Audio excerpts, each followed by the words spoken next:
आज का जो हमारा टॉपिक है वो प्लेटलेट डिसऑर्डर। सबसे पहले प्लेटलेट डिसऑर्डर पढ़ने से पहले आपको नॉर्मल जो प्लेटलेट प्लग फॉर्मेशन है वो आनी चाहिए। अगर आपको नॉर्मल प्लेटलेट प्लग फॉर्मेशन आती है तो प्लेटलेट डिसऑर्डर बहुत ईजी हो जाते हैं।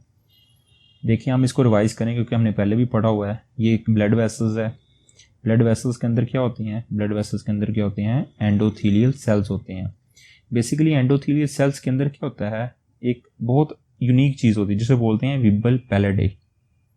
विबल पैलेडे बेसिकली जो वॉन विली ब्रेंड फैक्टर है वो विबल पैलेडे से रिलीज होता है। ठीक है, क्या होते हैं? विबल पैलेडे। देखें एक जो पहली स्टेज है प्लेटलेट प्लग फॉर्मेशन में, देखें इंजरी हुई है। नॉर्मल क्या स्टेज 1 में क्या इंजरी हुई है? किस चीज़ की? एंडोथीलियल सेल्स की इंजरी हो गई है। इंजरी होने की वजह से एंडोथीलियल सेल ने विबल पैलेडे के जरिए वॉन विली ब्रेंड फैक्टर को रिलीज किया है। विबल पैलेडे ने क्या किया है? वॉन विली ब्रेंड फैक्टर को रिलीज किया है। अब इंजरी होने की वजह से नीचे कोलेजन पड़ी हुई है वो एक्सपोज होगी ना, ऑफ कोर्स एक्सपोज हो जाएगी। तो सब एंडोथीलियल जो नीचे कोलेजन पड़ी हुई है वो एक्सपोज हो जाएगी। इस स्टेज को क्या बोलते हैं? इस स्टेज को बोलते हैं एक्सपोजर। क्या बोलते हैं? एक्सपोजर। अब नेक्स्ट क्या होता है? जो नेक्स्ट जो प्लेटलेट्स हैं ये ब्लड में घूम रहे होते हैं। नॉर्मल प्लेटलेट्स ये हैं, इनके अंदर एक प्रोटीन होती है जिसे बोलते हैं ग्लाइकोप्रोटीन 1b। ये ग्लाइकोप्रोटीन 1b क्या करती है? जो वॉन विली ब्रेंड फैक्टर है इसके साथ आके मिलके कंबाइन कर जाती है, बाइंड कर जाती है। और इसको क्या बोलेंगे? एडहीजन। इस स्टेज को बोलेंगे एडहीजन। इसका मतलब क्या है? ग्लाइकोप्रोटीन 1b ने वॉन विली ब्रेंड फैक्टर के साथ कंबाइन किया है, बाइंड किया है, तो इसको बोलेंगे एडहीजन।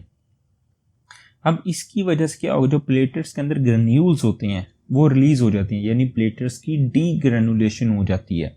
वो कौन सी ग्रेन्यूल्स होते हैं? नंबर उसमें होते हैं कैल्शियम, एडीपी और थ्रोम्बोक्सिन A2। एक चीज़ याद रखनी, बहुत यूनिक चीज़ है कि प्लेटलेट्स के ऊपर एक रिसेप्टर होता है P2Y2। P2Y2 जो ADP होती है ये P2Y2 के साथ बाइंड करती है। इसका मकसद क्या होता है बाइंड करने का? इसका मकसद ये होता है ये इंड्यूस करती है एक चीज़ को जिसे बोलते हैं G2B3A। ग्लाइकोप्रोटीन इस चीज़ को इंड्यूस करती है, जाहिर करती है। इस स्टेज को बोलेंगे प्लेटलेट एक्टिवेशंस। ये जो G2B और 3A दूसरे प्लेटलेट्स भी यही G2B3A को इंड्यूस करती हैं और ये आपस में कंबाइन कर जाते हैं with the help of fibrinogen. और इस स्टेज को क्या बोलेंगे? इस स्टेज को हम बोलेंगे प्लेटलेट एग्रीगेशन। ये नॉर्मल हमारा था प्लेटलेट प्लग फॉर्मेशन, फाइब्रिनोजन की मदद से ये कंबाइन कर जाते हैं। सबसे पहले हम डिस्कस कर रहे हैं platelet plug formation. Platelet plug formation हमारी डिस्कस हो गया। प्लेटलेट डिसऑर्डर, सबसे पहले प्लेटलेट डिसऑर्डर में हम पढ़ेंगे बर्नार्ड सोलियर। देखें बर्नार्ड सोलियर में क्या होता है? ये जो बर्नार्ड सोलियर में होता है, बर्नार्ड सोलियर, इसमें क्या होता है? जो ग्लाइकोप्रोटीन 1b है इसकी डेफिशिएंसी हो जाती है। इसकी डेफिशिएंसी होने की वजह से वॉन विली ब्रेंड फैक्टर के साथ ग्लाइकोप्रोटीन 1b कंबाइन करेगी? ऑफ कोर्स नहीं होगी। जिसकी वजह से प्लेटलेट की एग्रीगेशन होगी? ऑफ कोर्स नहीं होगी। और प्लेटलेट्स की डीग्रेनुलेशन नहीं होगी? ऑफ कोर्स नहीं होगी। और डीग्रेनुलेशन की वजह से जो प्लेटलेट्स होंगे वो क्या होंगे? बिग होंगे।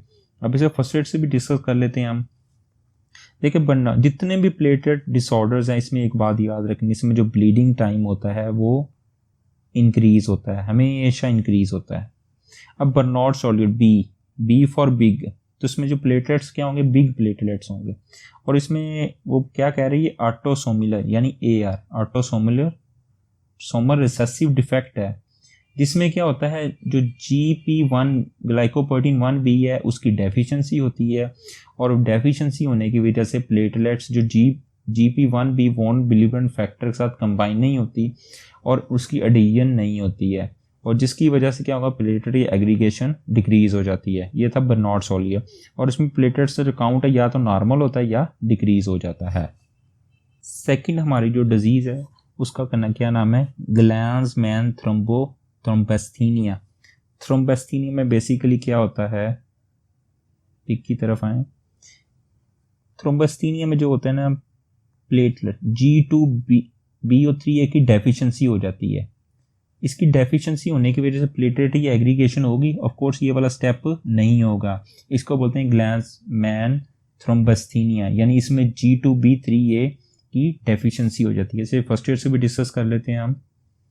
देखें, वो बोल रहा है कि ग्लासमैन थ्रोम्बस्थीनिया में बेसिकली क्या होता है। नंबर 1, ये ऑटोसोमल है, सेम बर्नौली की तरह ऑटोसोमल रिसेसिव डिफेक्ट है एग्रीगेशन में। इसमें G2B3A की एग्रीगेशन या डिक्रीज इंट्रगन A3B या B3 हो जाती है, जिसकी वजह से प्लेटलेट्स टू प्लेटलेट एग्रीगेशन नहीं होती है। आपको पता है ना, G2B3A दूसरे प्लेटलेट्स G2B3A से किसी फाइब्रिनोजन की मदद से मिल रहा था, जिसकी वजह से प्लेटलेट एग्रीगेशन हो रही थी, और इसकी वजह से प्लेटलेट प्लग या फॉर्मेशन वो डिफेक्टिव होगा। और अगर उसका ब्लड स्मीयर देखेंगे, इसमें प्लेटलेट्स की कोई क्लम्पिंग नज़र नहीं आएगी। अब प्लेटलेट डिसऑर्डर में ये कह रहा है कि जितने भी प्लेटलेट डिसऑर्डर उसमें ब्लीडिंग टाइम हमेशा इंक्रीज़ मिलेगा। क्योंकि इंक्रीज़ क्यों मिलेगा, या तो इसमें GP1B की डेफिशिएंसी हो रही है या G2B3A की डेफिशिएंसी हो रही है, जिसकी वजह से प्लेटलेट प्लग फॉर्मेशन नहीं हो रही। अगर ब्लीडिंग टाइम इंक्रीज हो जाए तो क्या होगा, म्यूकस मेम्ब्रेन है वो ब्लीड कर जाएगी, या माइक्रो हेमोरेज कहाँ पे नजर आएगा, पिटैके बॉडी पे नजर आएंगे, एपिस्टेक्सिस की सिम्टम्स आएंगी। और प्लेटलेट जो काउंट है ये यूजुअली लो होएगा या मे बी नॉर्मल भी हो सकता है इन क्वालिटेटिव डिसऑर्डर्स में। बर्नौली और ग्लासमैन थ्रोम्बस्थीनिया हमने डिस्कस कर लिया।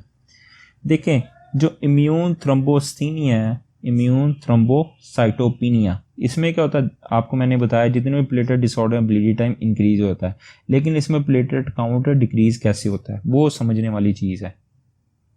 नेक्स्ट हमारा डिजीज़ हम पढ़ रहे हैं इम्यून थ्रोम्बोसाइटोपिनिया।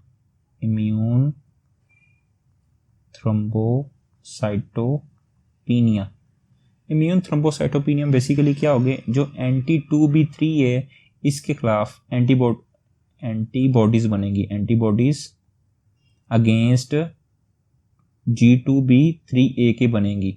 इसकी वजह क्या हो सकती है, इसकी वजह बेसिकली क्या होगी, ऑटोइम्यून डिजीज हो सकती है।